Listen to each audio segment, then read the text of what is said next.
And Amy, I'm going to turn it over to you. Thank you. And really, thank you all. I know this is a terrible end of the semester time of the year, and it's Friday afternoon, and I'm sure you're all very holding on. So thank you all for being here.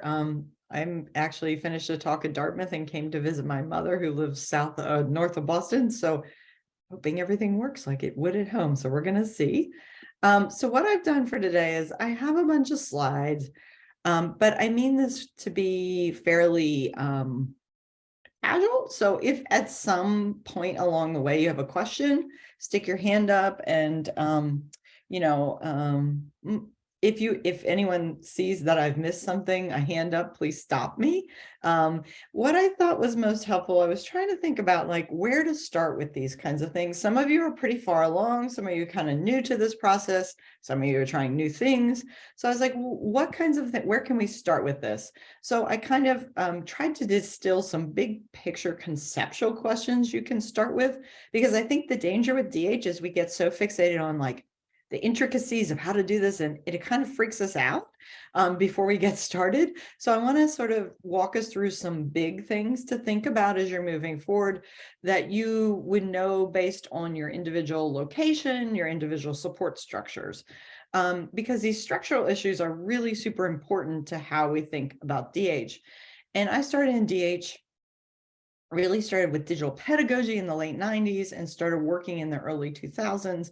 And I like this slide because it reminds me of all the sort of lovely projects that started in the early 2000s that were just sort of interested people putting things on the web.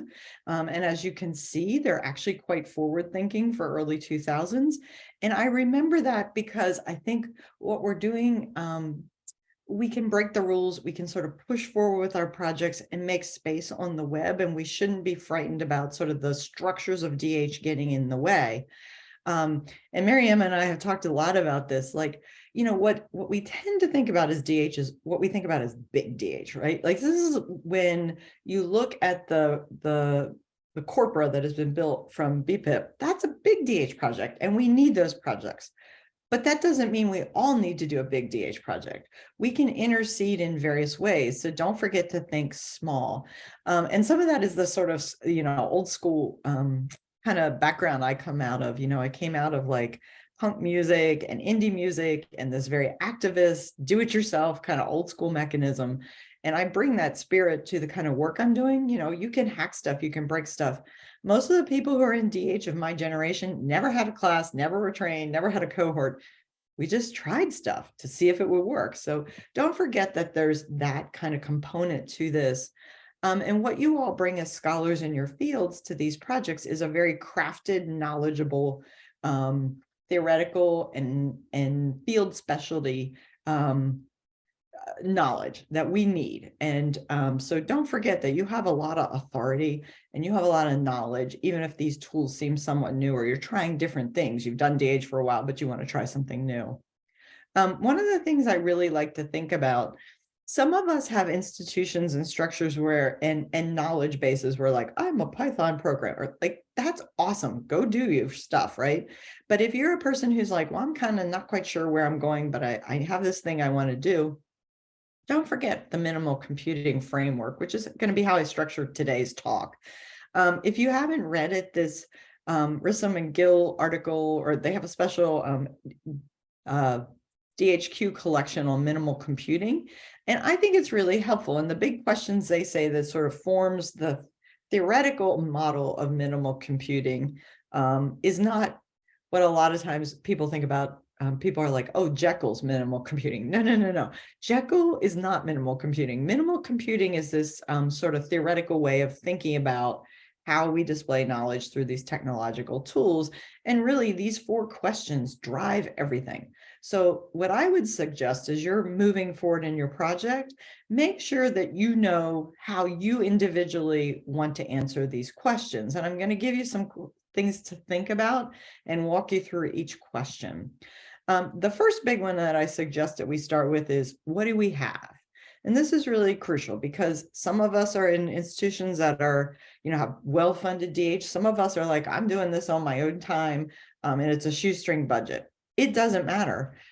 We all are dealing with these questions. And I think the first thing to think about is, what do we have? We have this human infrastructure. And we have this network of researchers. If you haven't seen this new Mapping Black, this just came out. I was just contacted by a graduate student who's in this class at James Madison. It's a Black DH course. You can find it, just search. There's a link here. I'll make sure you have the link as well. But what's nice about it is you can sort of look to see who's doing these projects in your area and what they're doing. It gives you possible contacts. So like in Texas, we've been really realizing that we have a network of people in all different fields at all different kinds of institutions who are doing this work, and we've been trying to work together. So this is a good place to look for either possible contacts, or even if you just want to look how similar projects are built. So say you're doing some sort of like archival work, there's lots of projects listed here. You can kind of look through and say, well, what did they do? Can I do that? Does that make sense? Of course, we had the BBIP community, right? Like that is what we're here for. This is the brilliance, I think, of the grant that Mariam and the Kansas team have put together, is you have a built-in community. Don't be afraid to ask questions. Pick our brains, ask your advisors. I think each of you get paired with like a partner advisor. Work with those people. That's what we're here for. And there's no question too small, because we want you all to be super successful. I always remind people that librarians are our best friends. This is what we've found over the years. This is a collection of folks I've worked with. We've worked with colleges at Prairie View and TSU. I've worked with local curators, digital scholarship librarians, and this has been very fruitful. The partners kind of come and go as we do different projects, right? Some of us work on one project continually. Some of us sort of come and go as projects move along.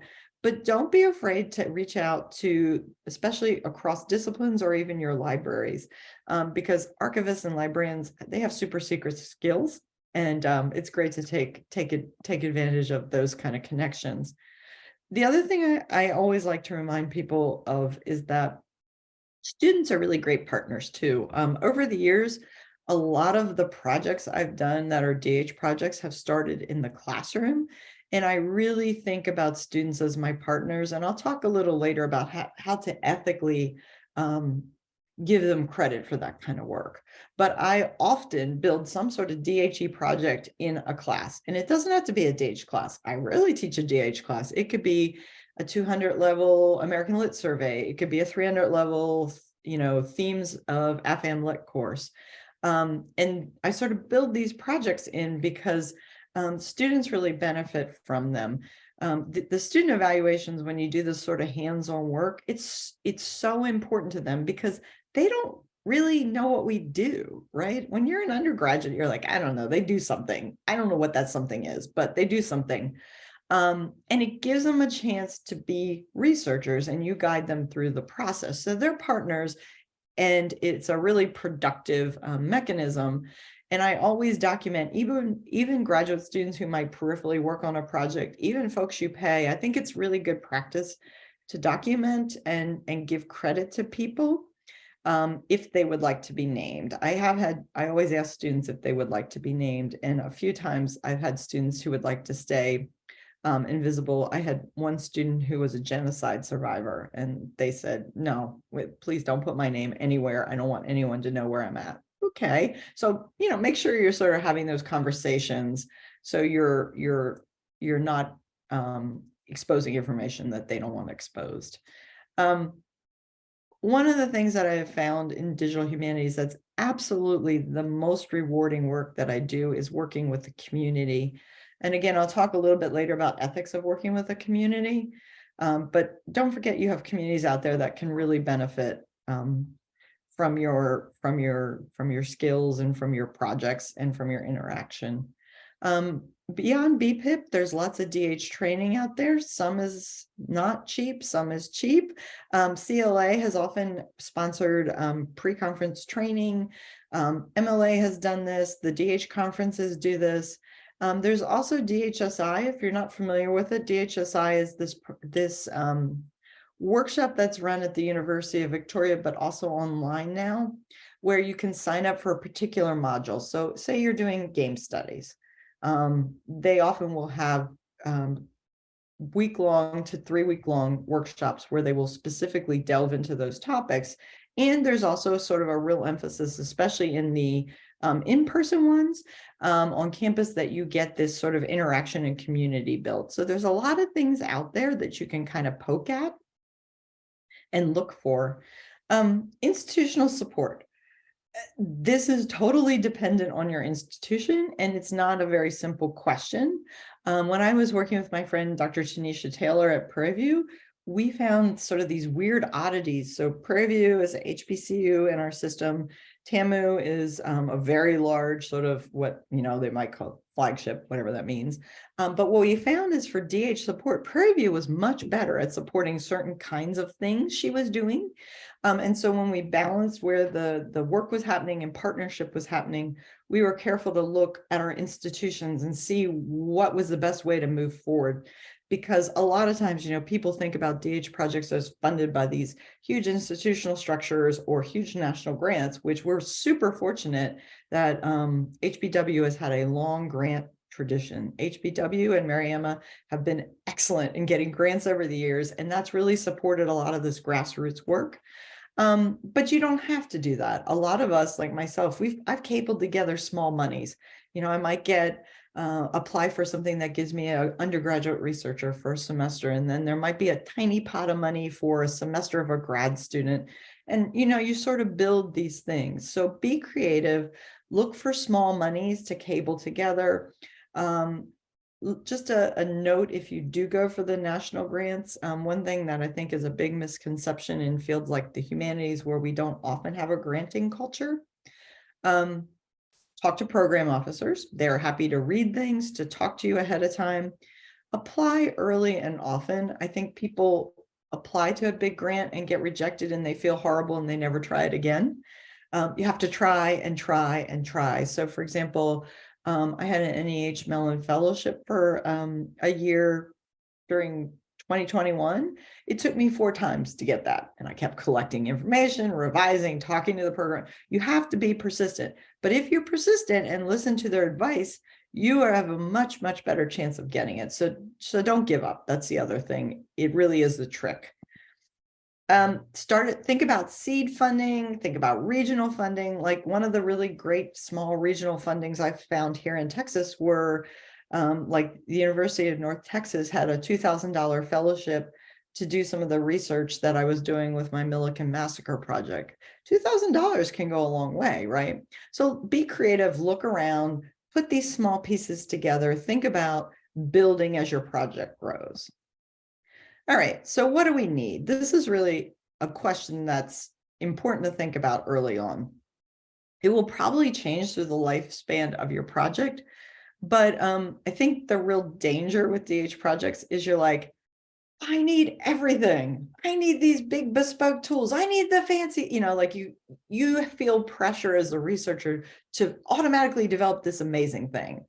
And I think some of the best projects start small and figure out how to build and add on. And some of the best projects use very basic tools, but they're excellent projects because the researchers have a good concept of what they want to do with the project. They know their stuff, they know their field. And so when you're thinking about these issues, particularly of technical infrastructure, don't get caught up in the big kind of ideas first. Think about what you can do locally. Think about what BBIP offers you and sort of start in a constrained manner. You can always add on. And this includes things like even where does my project live? And this really is a question about what you know about your institution. So BBIP, I think, is offering some storage. That's awesome. We are happy with that. We think that's going to be great. Some of us want to store things at our own institutions. My institution has not been really good about this. The amount of control they exert on a project in return for space, it is not a fair balance. So for me, I found my own space. I tell my graduate students this too, like if you're finishing your PhD, you're going to go somewhere else. Your project needs to be portable. So you may not want to start on the university server. You may want to put it somewhere else because it's easier to move it and you're not going to have the problems. So think about what your trajectory is what you want from your project, and how you want to move forward with it. I always want to hype Reclaim Hosting. If you don't know Reclaim Hosting, it's amazing. I have used them for years. They are a hosting service that's specifically geared toward institutions. And so for my graduate students, if they want to do a DH project, I often suggest this. You buy a yearly subscription. It starts at $30 a year. So it's not super expensive. It's not like I have to pay $1,000 a year or something ridiculous. The next level, I think, is $50 a year, which is the one that does everything for me. The nice thing about Reclaim Hosting is they have a lot of the applications that we might think of using for our projects, like WordPress or Omeka. A lot of those scalar, they're already built into Reclaim Hosting. You basically push a button, fill out a few things, and it loads, and you have your project space. And it's like, wow, I didn't even have to do anything, and it's ready for me to build out. And the other thing is, and I usually don't say this ever about a company, I have never seen such good customer service.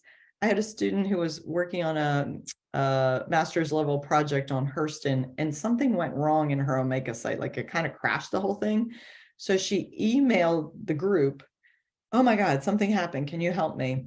They stayed up all night and fixed it for her. It was ready for her students to look at the next day. And that never happens. And I've had the same response. Like, I had a problem with my Omeka when it added the new version on, and they just kept working with me, kept coming back to me, and there's no cost. You have a subscription, they will help you. So that's a rare thing. And especially for those of you that don't have institutional support, it's good to know that there would be some other kind of support, right? Because most of us don't have a tech on call.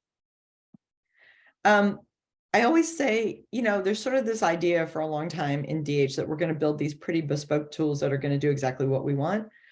Use those with caution. They may be exactly right, but they're dependent on a lot of institutional and structural support. I've never had that kind of support, even at a big R1 with the DH Center. So I've always used those with caution. And I have tried to sort of say, what can I do with what I have? What can I do within these sort of tools that everybody uses? I don't need to be fancy. So, but if you're a programmer and you can hack stuff together, then do your thing. So I want to talk to you about a few tools that I have found super useful. Omeka.net or Omeka through Reclaim Hosting. Omeka is a platform. This is kind of the back end of it. This is what your dashboard would look like. A lot of libraries and museums use this. It will build out projects. I'm using it for my Millikan Massacre project. I've used it for Black Radicals project in a class. And it basically creates individual objects. So in this case, I have individual newspaper clippings regarding the Millikan Massacre, and I have students. Each student is responsible for one of those. They research it, they digitize it, they pull it into this framework. And once they're in there, you can create sort of a collection that people can look through. This was sort of the front end of the Black Radicals paper. And it's very easy to get something that looks like that. It's not a hard move. This is the front end of our current Millikan Massacre. Our community has made it very clear that they don't care about the fancy little quotes around riot. That's some weird, academic thing. It is now the Millikan Massacre. We've been revamping the site, and it's going to look quite a bit different. But you can see here, the different newspaper clippings. This is how it would display. Again, the back end. This is what it actually looks like when you start filling things out. It uses Dublin Core. It's just a library standard metadata. But we've created sort of a help guide for students, and we're like, here's what the title is. If there is no title, take the first 10 words of your newspaper clipping, put it in there. So it's been a fun project because the undergraduates like to do the individual entries, but the graduate students have worked really hard at the structural things, like how do you make a help file for this? Like, how do you help undergraduates know what to enter? What's the subject? How do you transcribe things? So there's lots of possibilities to build in with these. A lot of people use WordPress for projects. WordPress is a little holy. It's a little hackable, but if you want sort of just a flat site, like I use WordPress for my personal academic webpage because it needs a CV, it needs some information. I put my syllabi up there, right? WordPress is super easy. I have a student this semester who's making a digital piece that goes along with his dissertation. He's working on diasporic missionary representations in the African Methodist Episcopal Zion Church. And he started with a collection of the bishops, which haven't really been documented. And he's found this is super easy. He can kind of get it up and running, and he can share it with the church because they don't have anything like that. So it's a sort of both personal page for him and his research, but also a community outreach piece. Here's another sort of reclaimed piece I've used. In my Texas class, I have every student do a Texas music blog.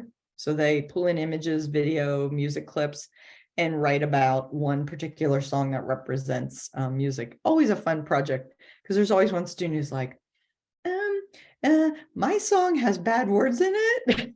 It talks about drug use. Can I use that? I'm like, yes, we're all college students. It's all good. So I've shown you two tools. Here's another really popular tool, Scalar, which is a free tool that creates sort of digital book renditions. If you want an example, look up Scalar and Afrofuturism. There's an amazing Afrofuturism website built in Scalar. Black Quotidian, for example, Matt Delmont's piece that was published by Stanford Press. His is a great piece to look at too. He built his whole digital book within Scalar. It's very easy and makes linkable representations. So one of the things my class has worked on for my Black DH class is we've been documenting African-American life in Brazos County.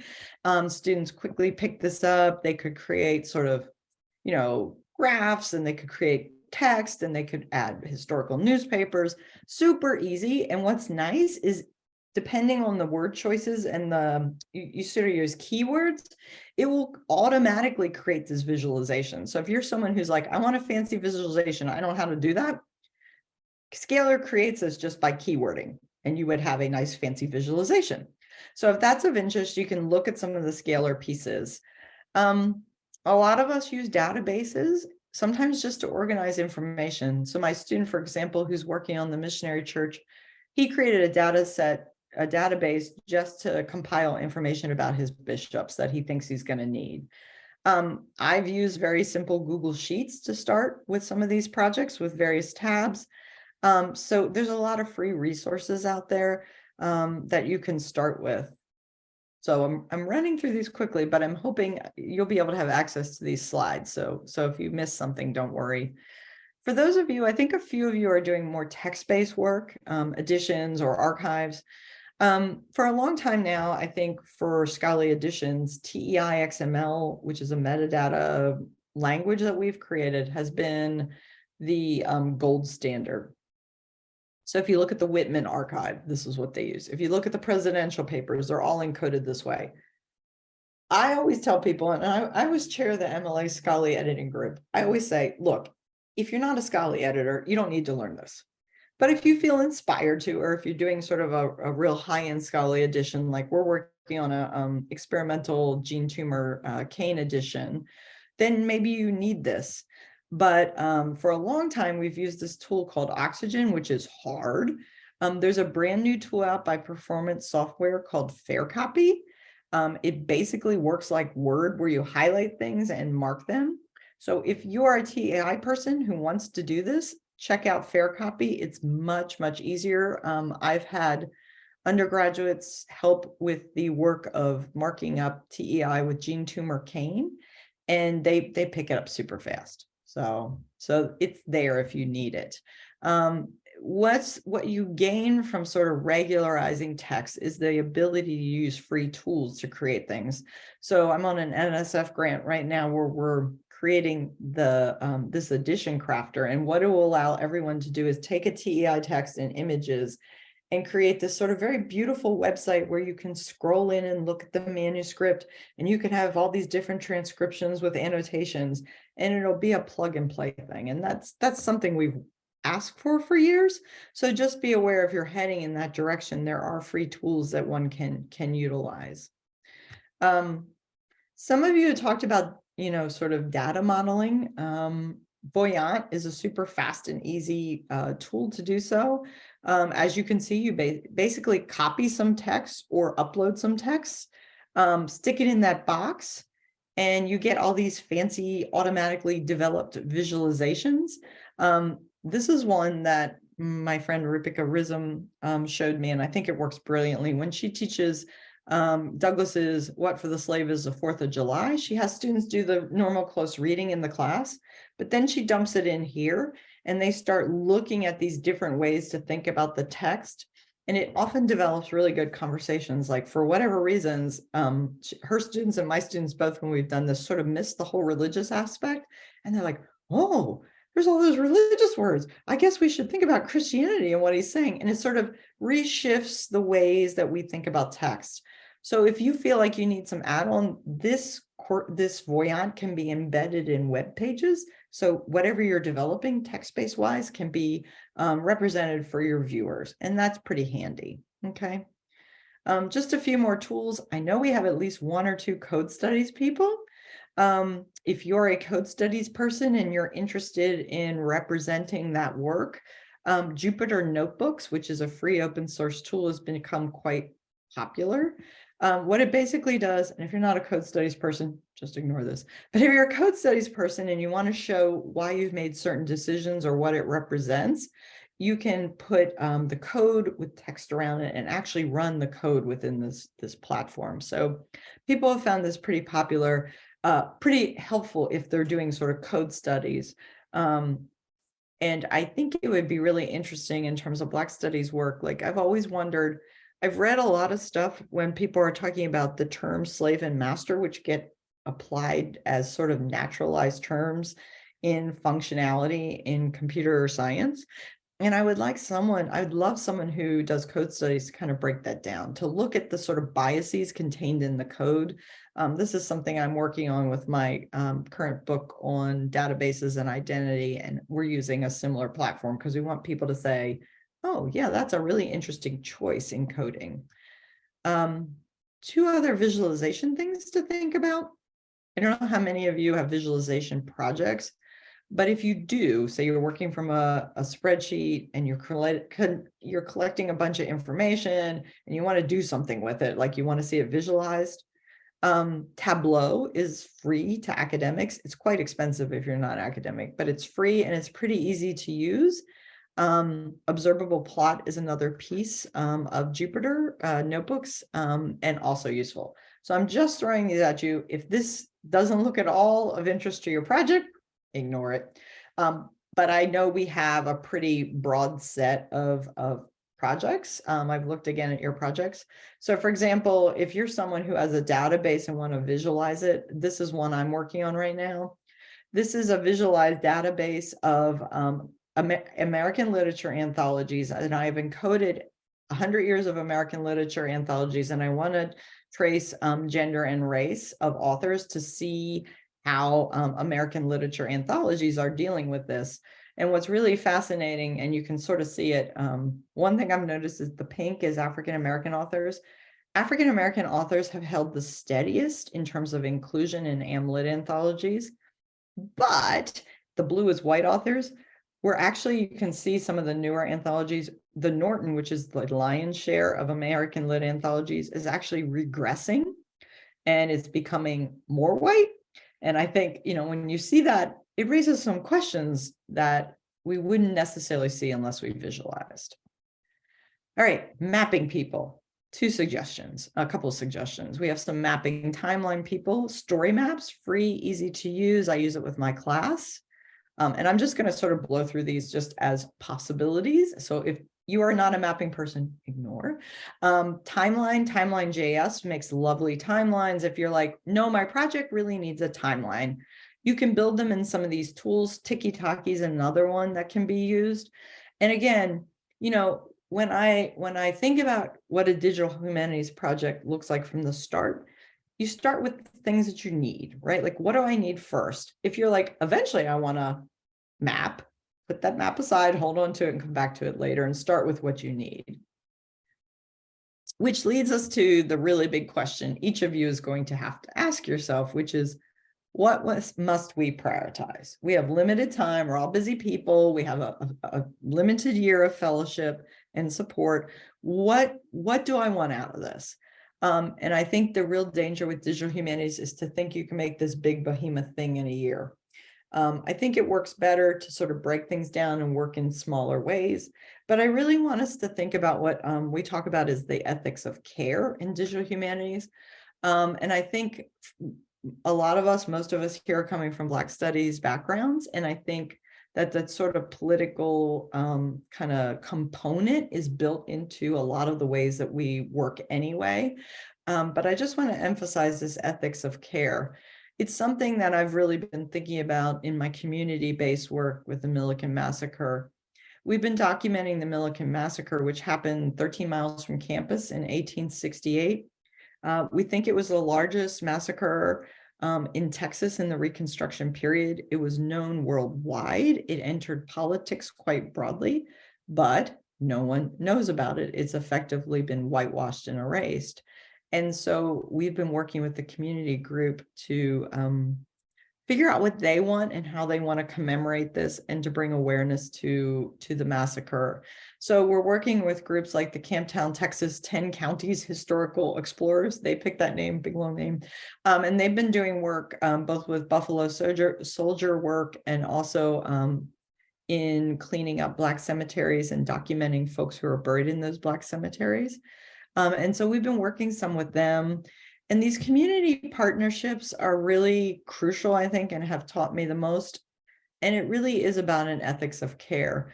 As a white woman who works in an R1, which was only desegregated and women allowed in 1964, and has a collection of the Klan robes from our football coaches with their names embroidered on them.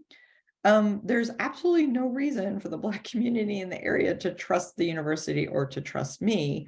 And we've been doing a lot of conversation about what would an equitable community partnership look like, what kinds of restitution should be made from the university, and how to give them control of the projects rather than suck all the stuff into this institution and just once again, take without giving. And so one of the things we've been doing with the Milliken Massacre Project is I've been working, this is Mr. Smith and his nephew, like a lot of Black heirs land, so land owned by a large family, and might have multiple heirs who own portions of the land. Black heirs land in this part of the county near where we're working has been both unethically and illegally exploited and removed by the white developers. So there's a lot of Black land theft going on, which I don't have any expertise in and didn't really know anything about it. But it's part of what the community, as we've been sort of working on commemorating Milliken, has said, we care about this. Do you have resources? So we've sort of we've been weaving this concern into the work we've been doing with Milliken. And I think, letting the community, that's the ethics of care that I'm really interested in, letting the community also have a really important say and seeing what we can do and give back. Another thing we've been doing with our local community groups is inviting them into our university and showing them things we hold in the special collections, because like a lot of universities, we'll have things like their Black church papers that we hold, and they don't know they're there and they don't have access to them, and they're the communities. So telling them what's there, working with them, we've gotten some way on we figured out that A&M, which was the segregated white institution, had removed a lot of important primary papers from Prairie View, which was the HBCU, and we've been trying to push to have them returned. So it's those kinds of things that I think as you work with these projects pop up that are actually super important to think about. This marker is the only Texas historical marker in Milliken. It honors the Confederate Depot. Sometime in the next month or two, there will be a new marker that we have as a community group working with the university, received from Texas. Believe it or not, we found a way through. We're going to commemorate those who were murdered during the Milliken Massacre. So it's those kinds of things that we can give back that are important in these projects as well. So don't forget the human element as we're building these things out. just a few ways to gesture to this, and then I want to have a conversation. There's actually a good bit of work that's been done on ethical collaborations, and that means not just you in a community group, but maybe you and your students, you and your collaborators across universities, you and your librarians. And there's a lot of sort of bills of rights and best practices, and I think this is really important. About 10 years ago, it was really clear that a lot of what was happening was the technical folks who were creating a lot of the intellectual, the theoretical and intellectual underpinnings of projects were not being given credit. And so we had a discussion about how to do this. As someone who works with students, thinking about what is appropriate and ethical when we work with students, I think is really important. So the UCLA Digital Humanities Student Collaborators Bill of Rights was constructed. And I'm not saying you have to follow all of these, but I think it's important to think through where you want to position yourself in your work, because we have a lot of training on how to produce the kind of scholarly work we're used to, but digital humanities, we don't have a lot of training in that. And so we need to make sure we're thinking about it, how the structures are important and what we want to do and how we want to do it. So this collaborators bills of right, I read this all the time when I come to projects. And in fact, we were working on a DIB project, which was modeling Black bibliographies. And we actually, as a group, we were a group of librarians and faculty and students. And we realized that the publishing practices and the conferencing practices worked completely different across the fields. So we actually developed our own collaboration statement, which even included things like, who's the first author? When are they the first author? Do you have to list everybody? If someone goes to a conference by themselves and no one else comes, how do you handle authorship? Like, we talked about that ahead of time, because my sense is we stumble into these projects. We are not collaborative scholars. We're used to like the one author monograph. And we find ourselves in situations where we make decisions that maybe aren't the best for the group. So we decided ahead of time, work all that out, get it all fixed. And it really helped when we hit some snags along the way to say, okay, here's what we agreed upon. We're just going to stick with the same model. It's a good model. Let's go forward. Some of you also, I really want to sort of point this out to you. Some of you are working with materials, and this is something we think about with the Millikan Massacre. Some of you are working with materials that shouldn't be seen by certain groups. I think of some of the really good work by Jessica Johnson. I'm trying to think who else. There was a really good, I'm blanking on her name. She's at the University of Maryland. She wrote a great paper on the way that we think about images of Black death, especially how police murders will filter through Twitter and you might see the same video over and over again. She was theorizing the ways that those re-exploitations of people's death, she was trying to theorize like what is the way to best handle that, because she's like, I don't really think showing the same images of someone's death over and over is the ethical response to this. For those of us that work with Indigenous work, this is really a question as well, because certain materials are not meant to be shown to, say, women's groups or men's groups or younger people or older people. This platform is called Mukatu, and it was specifically developed for Indigenous communities, but could be really useful if you're working on a project where you only want the community to see certain papers you have or certain images. So say they've given you images to digitize of relatives, and they say, I only want my community members to see these. I don't want the world to see these. You can set within this content management system those layers and give people certain credentials that when they log in or look at it on the open web, they're only seeing some of the information. So just know that's out there. And along with that, there's the really interesting content license that has been developed starting in Indigenous communities, but we've been talking about how to use this with the Millikan materials, especially if we move toward oral histories. And it's called the Traditional Knowledge License and Labels. And you can look this up. It sort of helps us think, instead of just all information should be free, how do we think culturally and contextualized about the way ownership works of ideas and images And you know, what we don't want to do is reproduce like the British Museum, which is stealing all of Africa and refuses to give it back, right? We don't want to reproduce that in the digital web. So how can we go about this ethically? And the final question, I'm not going to really pose any answers to, but this is always important to think about as you start these projects. You will never be able to get everything you want out of a project, especially at the beginning of a project. You might think about, what are we willing to give up, right? So for some of us, it's, I can't have the bespoke tool, but I think this mapping thing will get us close. That's what I'm going to use. Or another way to think about it is staging the project in such a way that you're willing to wait for something. So first pass, I'm going to do X. It's going to be small. It's going to model the project. Once I do X, then I will either have more time to work on it, or I'll go get some money to help support it. I'll build out from it. I'll start working with community groups in the second phases, whatever it is. It's really important to think about, what are you willing to give up? What are you willing to wait for? And I know BBIP has done a really good job at this. They started with one thing, they've started to scope it out. They've built out with grants and supports and students.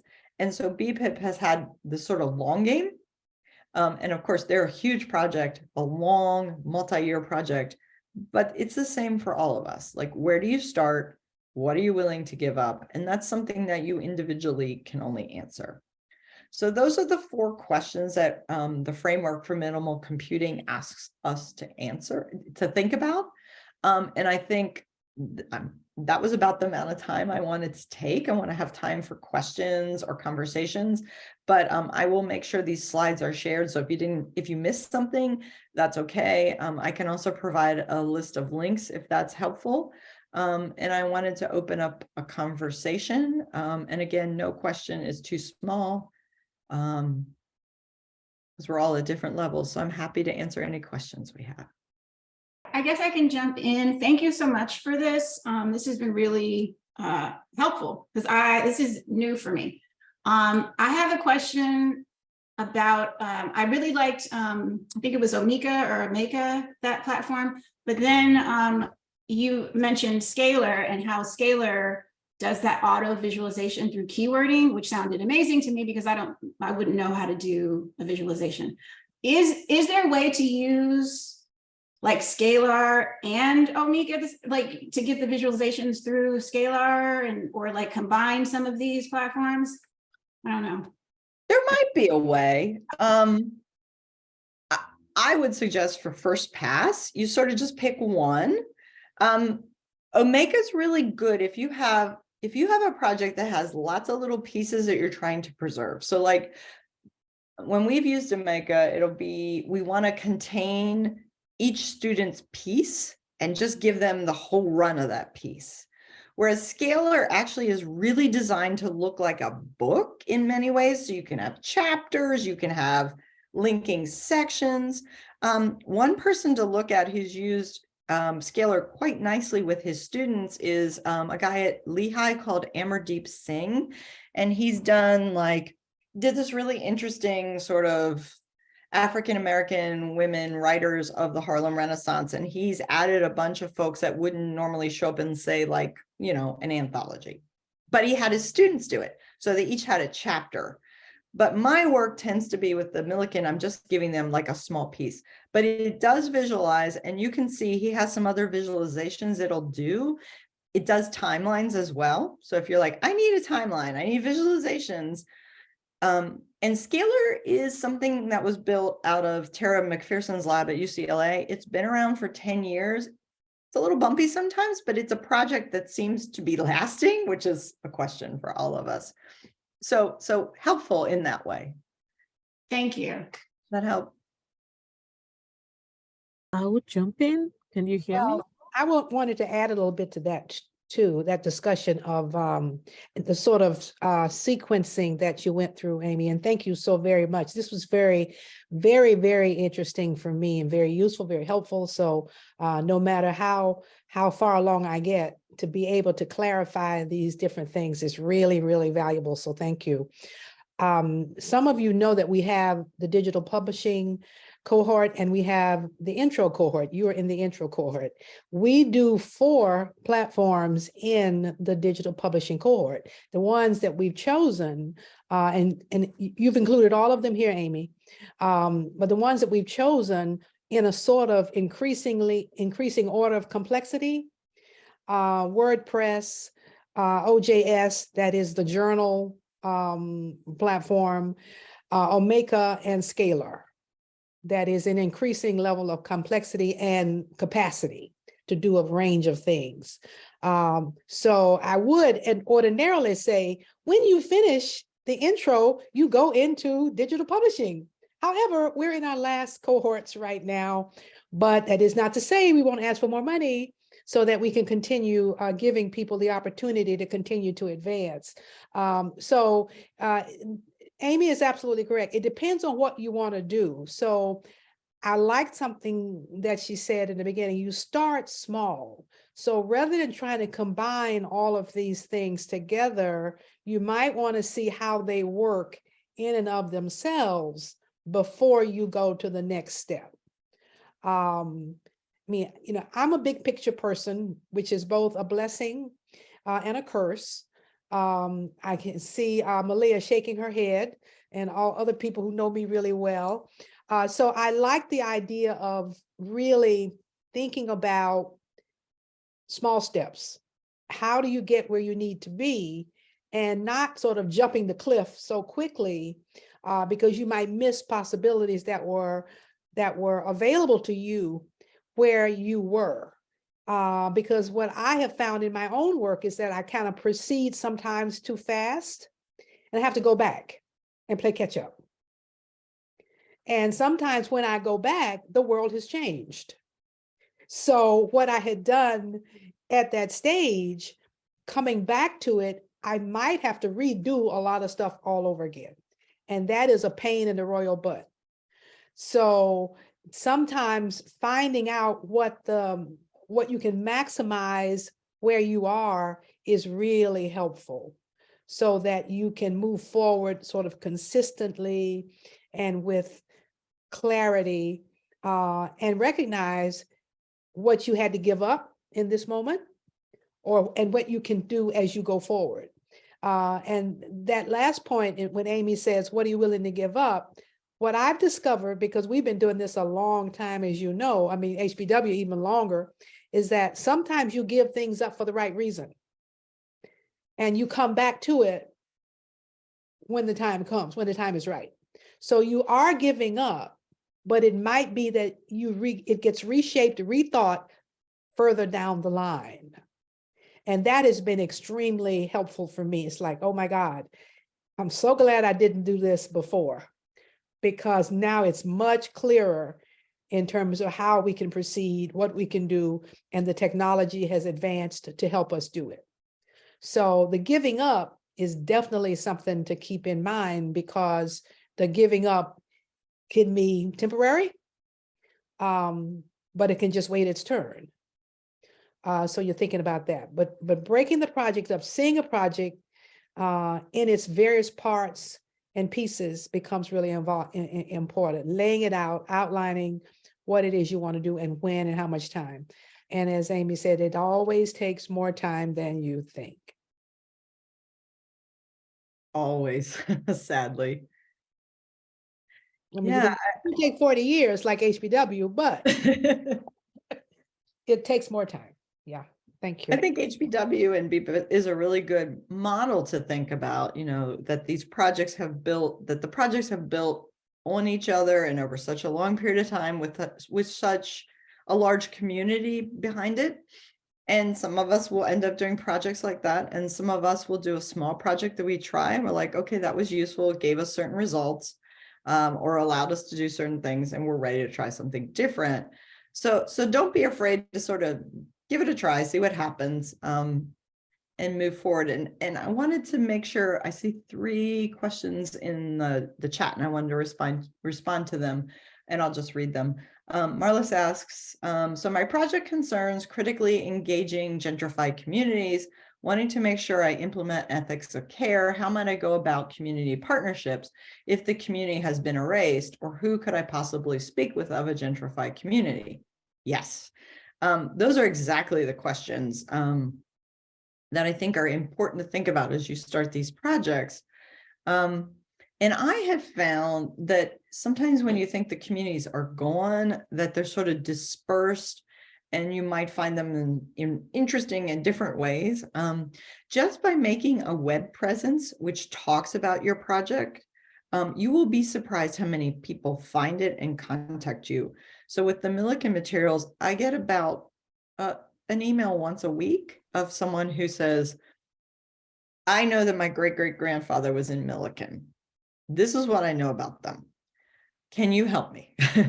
And so you start those conversations, right? And this is part of what I think about as restitution. So I've done a lot of genealogical work for folks, because Millikan's interesting in that it's not just a community that had this massacre occur, but next to it are two huge farms that use convict labor through the 80s. And a lot of folks figure out that genealogically, some of the families were moved like some of the men who were convicts who had families would get moved in different ways. So knowing where the papers were and getting them started on that, I think that's the kind of way you develop community partnerships. And they'll say, oh, you should talk to my cousin, go talk to this person. And so what happens, I think, is make a web presence. It's always good to go to the church, right? I've had great success with starting with the church. In our community, there was actually a very early Black Masons, which I'm going to do some research on. That's going to be another piece that we want to document and maybe get a marker for. But finding like the social organizations and the mechanisms for those, like in Millikan, the church, which was named after the pastor who was lynched during the massacre, it's gone. It went away.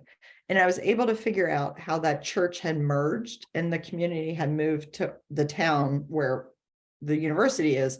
I contacted the church, which was merged out of the original Black church, Brooks Chapel. And it turned out the pastor said, oh, I know the family that owns that land. They bought that land after the church went away. Here's Mr. Smith's name. You should talk to him. Then Mr. Smith knows everybody, right? Like he's like, oh, I'll tell you all the stories. And we've been working together now for about 2 years. And, you know, it's a trust building thing. So every time I talk to him, he'll tell me a new story. So I spent a lot of time like driving around, looking at the land, hearing the stories. And I think that investment is something we're not necessarily trained to do. One person who does this very well, if you don't know her project, is Andrea Roberts.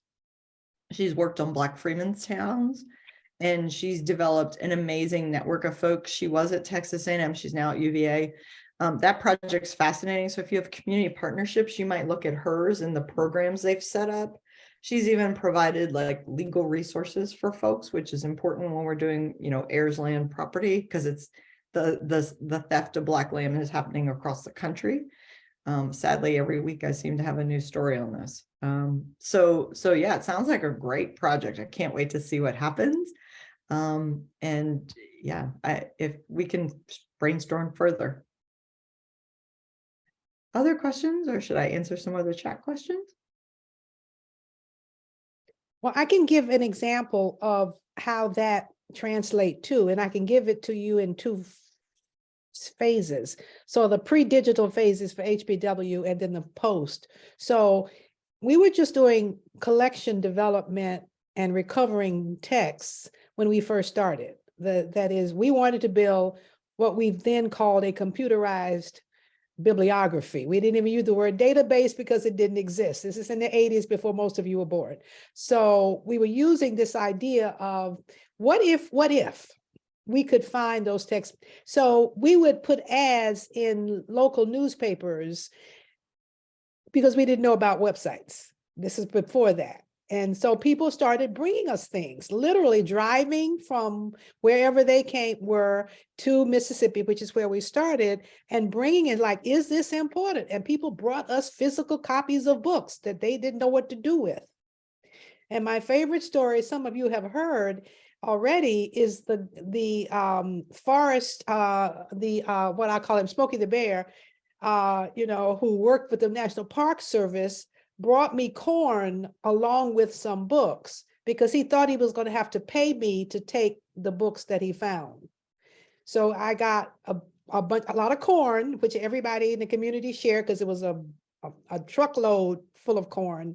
And we got these early books from writers that we did not know about, including the first Black writer in Kentucky. And so it became, Effie Waller-Smith, it became sort of a famous story about how people will go across state lines if they think something is important. We don't have to do that anymore because everybody knows we're going to keep looking for books. So let me see, Malia, you see that big book, Divine Days, in the office, that big book that's sitting there that I said, this is the longest Black novel there is. Somebody simply called me up and said, they just reprinted this book. We know you need to have it. And the book came, it's by Leon Forrest. It has some 1,600 pages. It's a novel. And we think it's the longest novel there is. But they simply knew to call us and say, we're sending it to you. And there was no ad, but that we had a reputation now for recovering work. And this book had been reprinted. So we've got the before and the after version of what happens. But as you say, you have the capacity to set up a website and let people know what you're doing, and people will come to you, if that's the kind of work that it involves.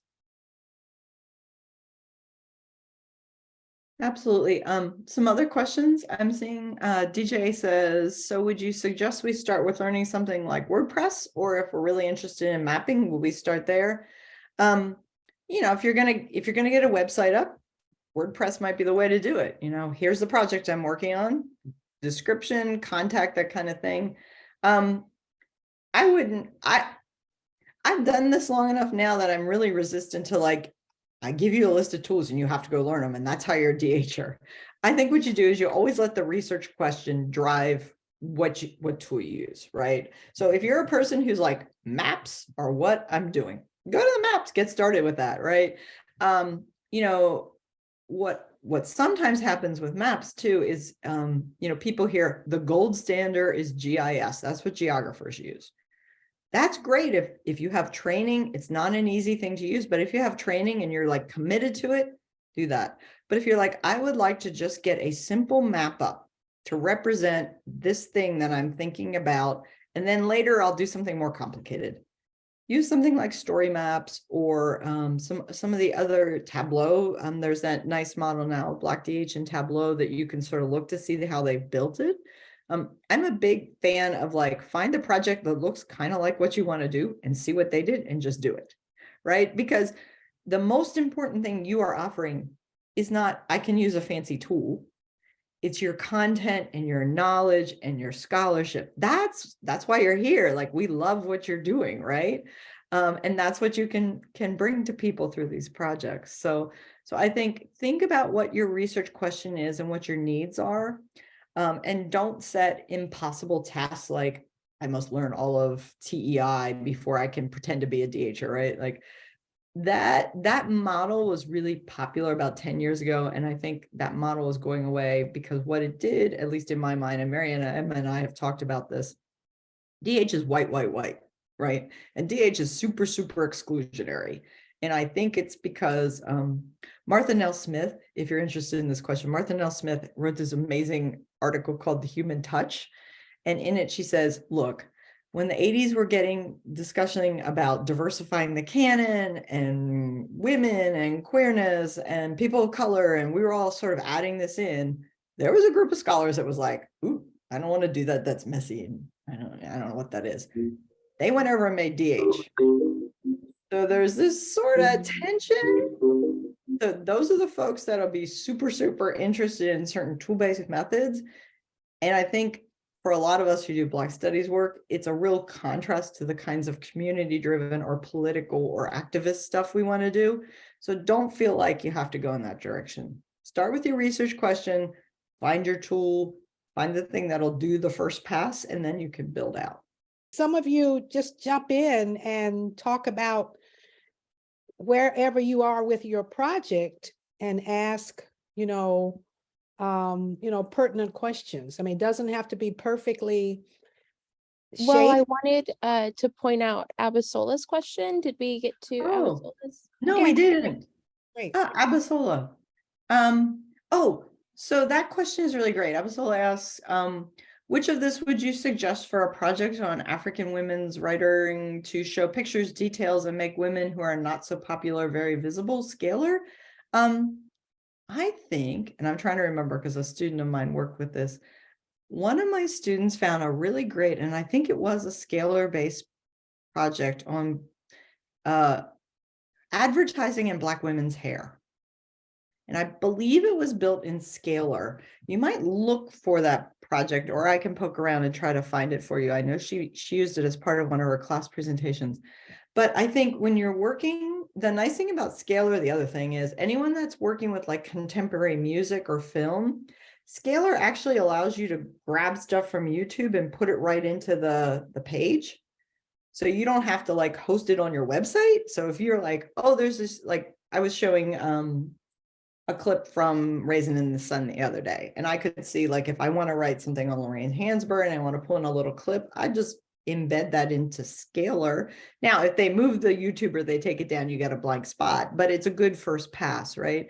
So if you're working like you have pictures, or maybe you have video of the women, speaking or giving a presentation, or a scholar talking about them, it's an easy way to import it in without having to host it on your site. You're just kind of basically linking to it, but instead of linking out, it pulls it right in.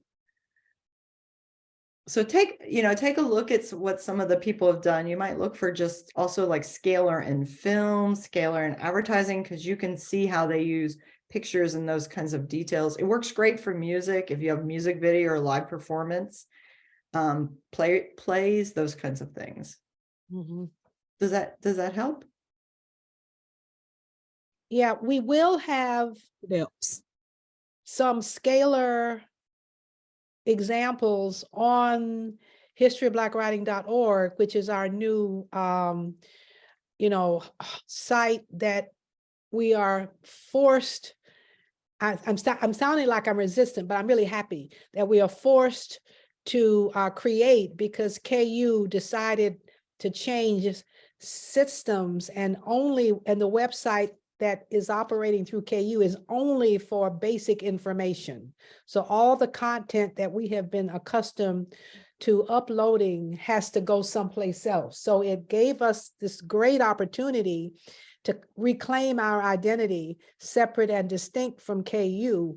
And by the history of Black writing.org, we couldn't do HBW because it was already purchased, or we'd have to pay what, $25,000 to get it from somebody else. So it wasn't worth it. So we named it historyofblackwriting.org, and we will have those Scalar projects there, because the digital publishing cohort is publishing some of their work in Scalar. So you will be able to see some examples of Scalar from a parallel cohort like you.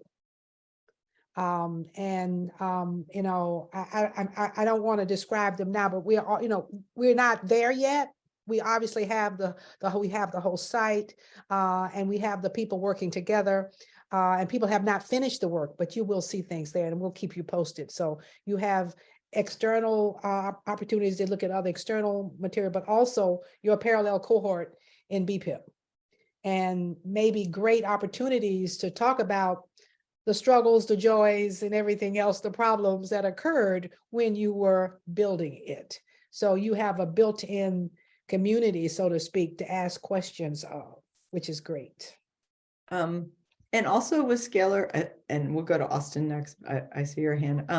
Also with Scalar, the documentation is not very good. So if you're working with it and you're like, I don't understand, this makes no sense, how am I supposed to do this? Brown Digital Publishing has pretty good help sites. And also I haven't looked at them yet, but I was just at Dartmouth and they were like, oh, we built all these lib guides because Scalar documentation is terrible. So don't forget, you can look out to find other people who will help you do that. Like my student was having a terrible time getting the template to work right. And he's like, oh, if I just would have gone to this other place who was writing, they were writing about it, I would have had far easier time. So Austin? Thank you. I had a question about if you're dealing with more contemporary text on any of these tools and copyright. So just thinking like, the issue with YouTube videos made in the past with contemporary stuff getting taken down because it's under copyright protection still, despite, fair use laws and the like. And so how do you manage dealing with that on some of these tools once they go in front of the public? That's a great question. It's the evil Disney Mickey Mouse question, right? Because the copyright is set where Disney has argued it should be set, which means it's set at Mickey Mouse, the emergence of Mickey Mouse. Couple things. Good news, Harlem Renaissance stuff is really starting to fall out of copyright. That's happy for those of us that are working there. It's exciting. But a couple of things we've done to get around it. So for the Millikan project, we're taking pieces of digitized newspapers and reproducing them. And we're doing primarily in the classroom. So we are taking things that are proprietary, but the argument is you can use small pieces for scholarly and pedagogical work. So that's one sort of backdoor way. Another thing to think about is there's an oddity in the copyright law that if you take a text and you do something algorithmically to transform it, it's not a text anymore that's owned by copyright, it's a new thing. Okay, so this is as copyright lawyers have explained to me. So say you work with a text and you turn it into a map or a digital set of code, it's not considered the original thing, so you can get around it. This is why the sort of pulling in the clips of YouTube also works, right? Because they're small, they're concise. You're not hosting them. They're being hosted elsewhere. That's not your problem. The other thing to say, and this is something that we talk about a lot. Years ago, when I was at UVA for a meeting, we had a really wonderful copyright lawyer come in to talk to us. And she said, one of the things we as scholars think about is, of course, what should be free and what shouldn't. Like some things just are not meant for popular consumption. But some things that should be free, you can push copyright a bit. And usually the worst is you get a takedown notice. This was her theory. So there is a component of DH that's going to push things to get them out there in the world. And that I felt that was a bit like what we were doing. We weren't going too far, but with the newspaper clips, I felt like, yeah, this might be a little gray. But I think the argument can be made that this is student driven. They're selecting a piece. We reference the original. It's no different than a citation. So some areas are stickier than others. Some authors are stickier than others. I mean, the poor people who worked on Joyce for years had a terrible time because they would get sued every time they even included a quote from anything. The family sued them. So it helps to know what you're working with. I've also seen some folks who really get stuck by copyright and they use it as a moment to sort of creatively think what else they can do. Like if I can't use this thing, is there some other approach that I can use to represent what I started with? And that may be making a map, that may be making a visualization. So if you hit a wall and you're like, this just isn't going to work, it may not ever be possible, but is there something else you can do to still get that scholarly conversation started and to get your concerns across? Mhm. It's not a great response. I wish I had more.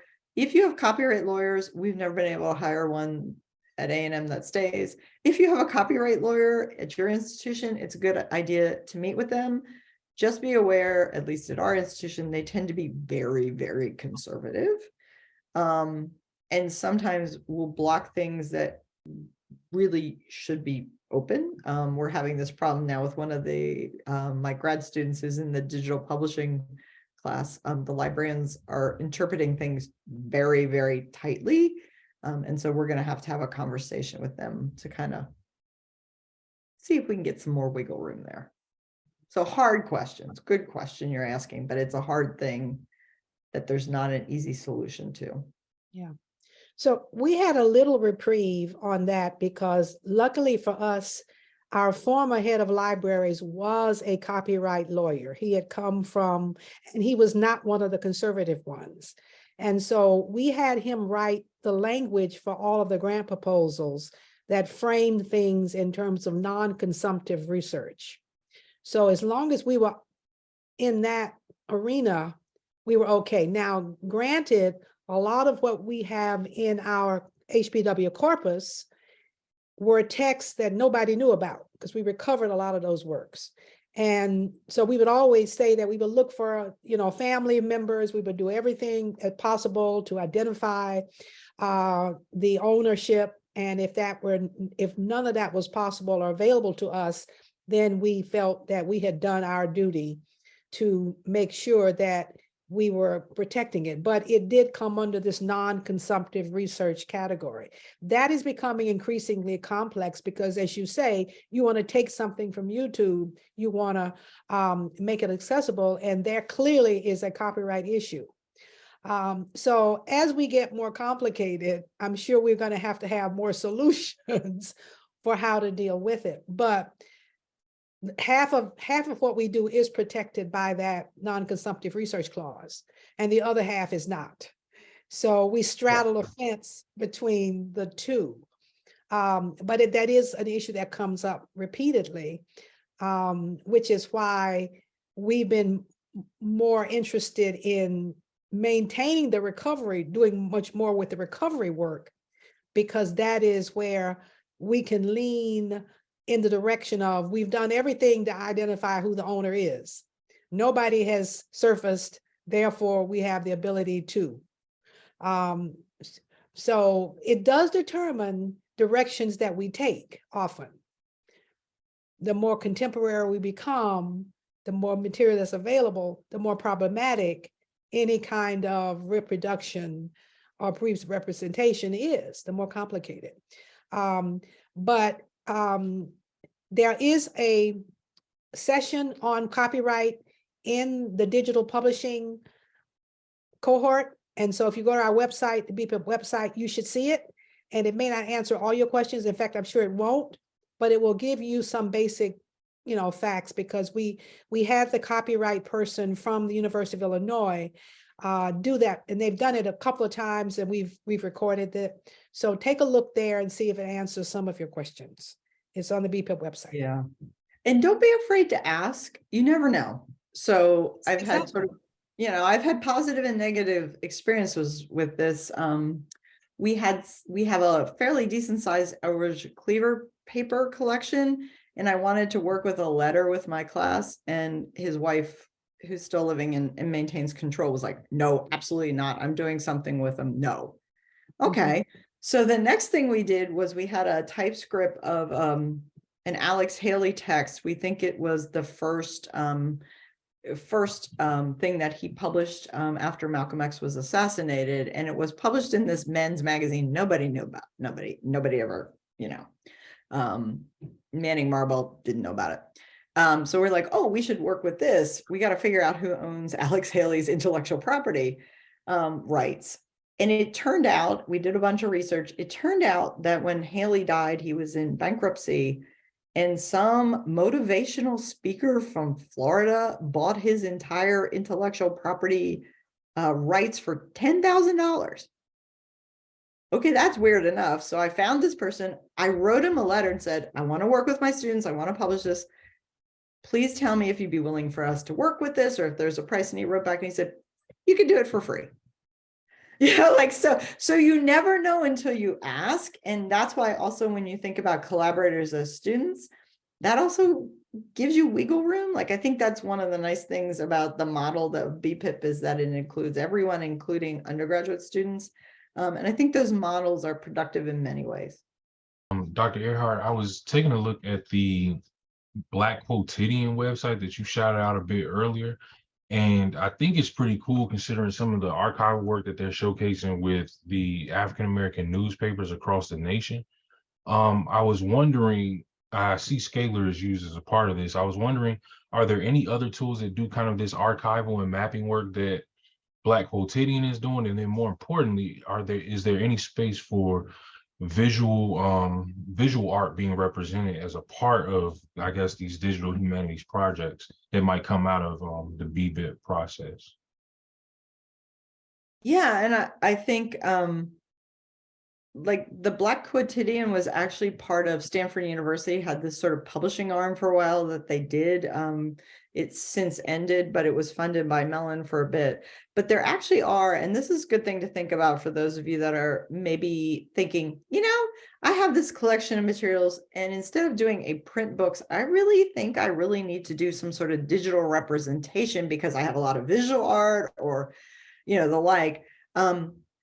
There is more and more support for digital monograph publication. So for example, even though Stanford's gone away, Don Durante, for example, is the collections editor at University of North Carolina Press. They have had historically a really good line in sort of Black studies stuff. They offer support for people who think they might want to move toward this as a long project. And there's various other sort of entities like the HBW's piece with publishing across borders. So there's those opportunities. But I think in terms of if you want sort of a very multimedia approach, I think thinking about where your original objects live might be a first start.